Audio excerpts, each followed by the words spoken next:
That's right, I got my cup of joe. Good morning.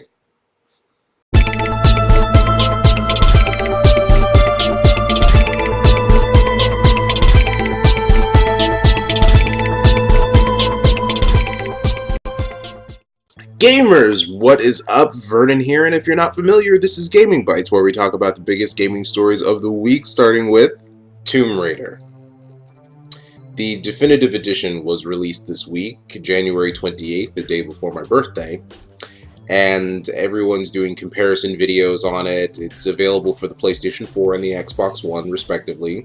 The same day, the Tomb Raider Game of the Year edition was released, which is basically the same game, except the definitive edition has, quote-unquote, upgraded graphics. I'm not going to compare graphics and everything like that, because that's really the only thing that's different. What I am going to do is talk about how big of a load of crap the Tomb Raider Definitive Edition is. Now, the Game of the Year edition is being released with all the DLC, the outfits for Lara Croft, and that's going to be sold at $30. I just looked on Amazon this morning. It's going to be sold for $29.99, $30. The Definitive Edition, although the game has been out for less than a year, the Definitive Edition is being sold with the same DLC, the multiplayer maps and the outfits, but with upgraded graphics for $59.99. That's full price. That's a full price game right there, and I don't understand why, because the Definitive Edition is pretty much the same as the Game of the Year edition, except it has the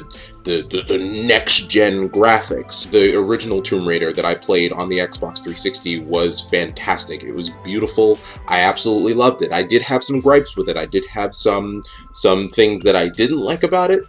But overall, Tomb Raider was a great experience, and I cannot wait for the sequel. Now, I originally thought that the sequel was going to be on next-gen consoles, which would make sense, because now the PlayStation 4 is out, now the Xbox One is out. So yes, the Definitive Edition, I don't understand it. It seems more like a cash grab in terms of wanting to recoup costs because they spend too much on advertising.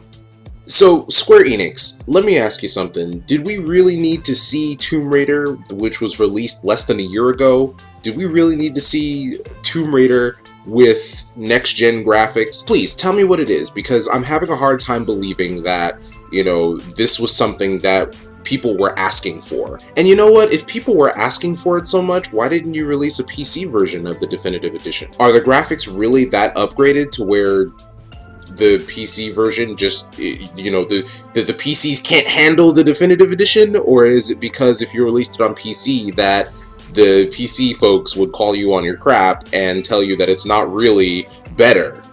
So no, Square Enix, I will not be purchasing the Definitive Edition when I get my Xbox One or my PlayStation 4. I will not be spending $60 on a game that I can get for $20.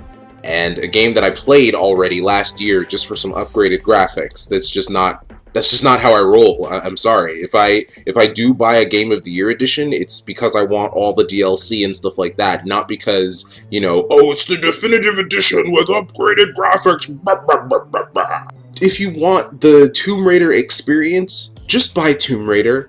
Just buy Tomb Raider. Because seriously, you can get it for $15 at GameStop. I think that's the used price. You can also get it at Amazon for about $15 or $16. And if you're a PC guy, Amazon has it on sale for $10, the digital download. So if you want to go for that, there's that as well. There are plenty of other outlets to which you can experience Tomb Raider and not pay out the nose for it.